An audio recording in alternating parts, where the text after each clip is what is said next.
यत्फलं नास्ति तपसा न योगेन समाधिना अनायासेन तत्सर्वं सप्ताह श्रवणेन। क्या कहा? योग तप में भी उतना पुण्य फल नहीं है जितना कि 7 दिन श्रीमद् भागवत जी की कथा सुनने मात्र से जितने फल की प्राप्ति हो जाती, इतना बड़ा इसका महात्म्य। और क्या लिखा? तुलसी पोषणम चैव धेनूनां सेवनम समम उक्तम भागवतम नित्यम कृतम च हरिचिंतनम। नित्य भागवत का पाठ, भगवान का चिंतन करना, तुलसी को सींचना और गौ माता की सेवा करना, ये चारों के चारों काम कल्याण के परम साधन है। क्या क्या लिखा है? नित्य भागवत का पाठ करो, किताब अपने घर में रखो रोजाना, नंबर 1। नंबर 2, गुरुजी के द्वारा जो मंत्र मिला है उसका जप करो। नंबर 3, तुलसी को 1 लोटा पानी दो। एक बात मैं आपको निवेदन करूंगा, रविवार को तुलसी तोड़िए मत, ठीक है? रविवार को भी तुलसी मैया को 1 लोटा पानी जरूर दीजिए, क्योंकि तुलसी को 365 दिन जल सींचा जाता है, एक भी दिन की अनुपस्थिति ना हो। सुन लो इस बात को ठीक से। दिखाएं, प्रत्येक दिन तुलसी को सींचें और गौ माता की सेवा करें। ये चारों की चारों जो बातें हैं वो हमें नारायण के चरणों में ले जाकर के बैठा देती हैं। ये चारों काम नित्य के। मैं श्लोक बोल रहा हूं। उक्तम भागवतम नित्यम कृतम च हरिचिंतनम तुलसी पोषणम चैव धेनूनां सेवनम समम। नंबर 1, तुलसी पोषणम, तुलसी को प्रत्येक दिन जल दीजिए। नंबर 2,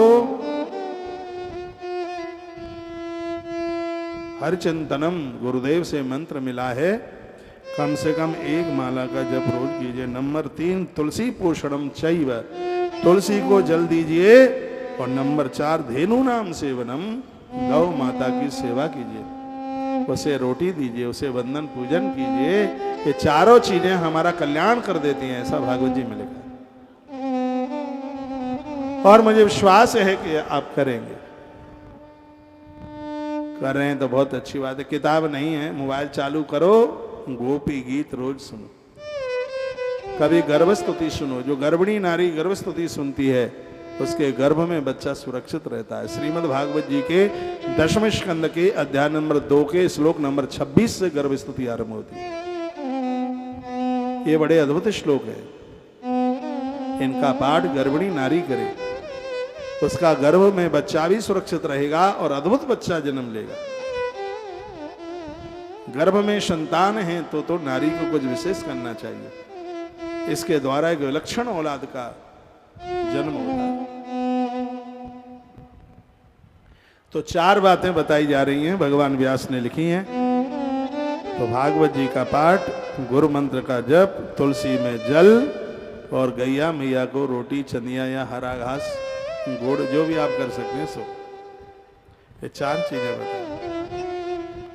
आ जन्म मात्रमपि येन सठेन किंची चित्तम विदाय सुख शास्त्र कथान पीता चांडाल वच्च खरवद तेन नीतम मिथ्या स्वजन्म जननी जनि दुख भाज। जिन्होंने पूरी जिंदगी अपनी ऐसे ही निकाल दी, किंचित मात्र भी भागवत का रसास्वादन नहीं किया, उसका जीवन तो चंडाल और खर गधे की तरह निकल गया है भैया। वह तो अपनी माता को प्रसव पीड़ा पहुंचाने के लिए ही पैदा हुआ है और कुछ नहीं है। मैया सुमित्रा कहती है, पुत्रवती जुवती जग सोई रघुवर भगत जासु सुत हो। पुत्रवती जुवती जग सोई रघुपति भगत जासु सुत हो।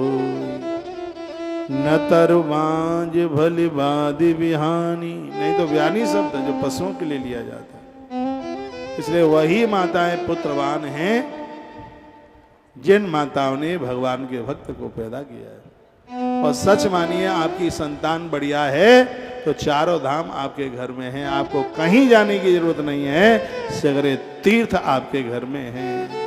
आपकी यदि औलाद बढ़िया है, कुंती माता के चरित्र में हमने पढ़ा है, एक बार के लिए यहां तक कहा गया है पति ना हो तो चिंता ना करना।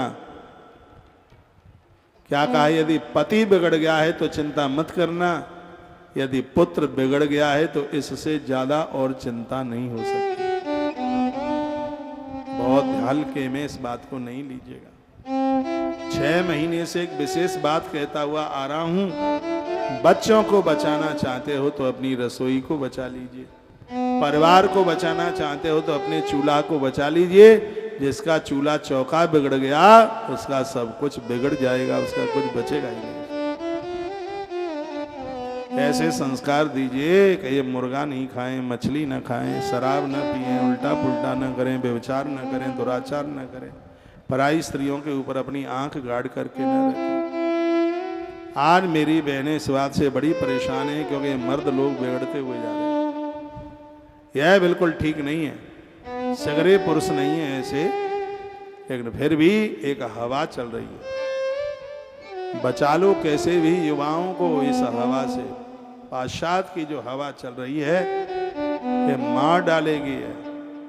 हो मेहनत करके कमाते हैं, सब ऐसे ही लुटा देते हैं। इसी कर्ण पुराण में लिखा है कि बाजारू स्त्रियां कल्याण तो नहीं करेंगी, तुम्हारे प्राण और ले लेंगी। कल्याण तो वो नारी कर पाएगी जो 7 फेरे लेकर के आई, मंडप के नीचे उसके पिता ने कन्यादान किया है, उसके द्वारा कल्याण होगा, उसके द्वारा सदपुत्र पैदा होंगे। ये लड़कियां भगाकर, लड़के भागकर बच्चों को पैदा करते हैं, वो तो वर्ण संकरी औलाद है। क्या है वो? तो कुछ नहीं है, वो तो वासना का तमूड़ा है, कुछ नहीं, बेकार है। वो तो पशुओं से भी गिरा हुआ जीवन है। हमारी संस्कृति में तो गोत्र तक देखे जाते हैं। पूरी दुनिया में एक गोत्र का कोई है, पूरी दुनिया में, या हमारी बहन लगती है, हमारी बुआ लगती है। इसलिए तो एक गोत्र के साथ विवाह करना बहुत बड़ा जघन्य अपराध बताया गया, ग्रंथ में कहा गया। पूरी दुनिया की बात कही है, जो सगोत्रीय है, या हमारी बहन है या हमारी बुआ है। जो कुकर्मी गलत करने में लगे हुए हैं, सब कुछ यह लोक और परलोक बिगाड़ लिया है। बात बहुत तगड़ी तगड़ी करते हैं। मैं तो कहूंगा देश के सभी साधुओं को इसके ऊपर बहुत आगे चल के आना चाहिए और समाज को वो एक राह दे, उन्हें वो बताएं कि जो आज ये खच्चरपना हो रहा है, जिससे भारत की संस्कृति ढिल मिला रही है, साफ चौपट हो रहा है, ये बहुत बुरा हो रहा है। जिनकी बेटियां बाहर पढ़ने को गई हैं, बेटियों को नहीं पता है कि उनके माता पिता तुम्हारे लिए कितने चिंतित हैं। हमने तो पढ़ा है, जो बेटी अपने कुमार धर्म को सुरक्षित रखकर पति की देहली पर पहुंचती है, सगरे देवता उस बहू को प्रणाम करने के लिए उस घर में उतर के आते। ऐसा ब्रह्म पुराण में लिखा। इतने ग्रंथ पढ़ करके तो जीवन इतना आनंद से भर गया। ये बात छोटी नहीं, बहुत बड़ी बात है। जो कन्या है उसे कन्या ही तो कहते हैं जिसका कौमार्य धर्म सुरक्षित है। और ऐसी बेटियां माता पिता के ऋण से मुक्त हो जाती हैं, जो अपने कुमार धर्म को सुरक्षित लेती हुई पति की देहली पर जाकर के पहुंचती। कितनी बड़ी बात कही है। सगरे देवता उस कन्या को प्रणाम करने के लिए आते हैं, उसे बंधन करने के लिए आते हैं। उसको जिसने अपनी पति की देहली पर पांव रखा और अपने कुमार धर्म को सुरक्षित लेकर के पहुंची।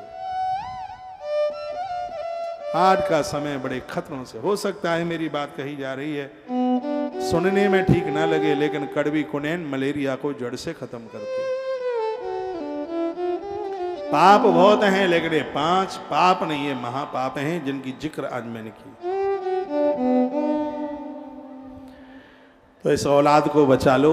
आपने बच्चों को बाहर भेजा है, ये गुनाह नहीं है, लेकिन बाहर पहुंचकर बच्चे हाथ मुट्ठी से बाहर हो गए। लेकिन ज्यादातर ऐसे जिनके बच्चे बाहर गए हैं, वो शादियां अपने मन मुताबिक करते हैं। बच्चों को बाहर भेज करके तो समझ लो कि एक अधिकार आपने अपना खो दिया। वो कौन सा अधिकार था? पाणी ग्रहण का अधिकार था, खो दिया उसको।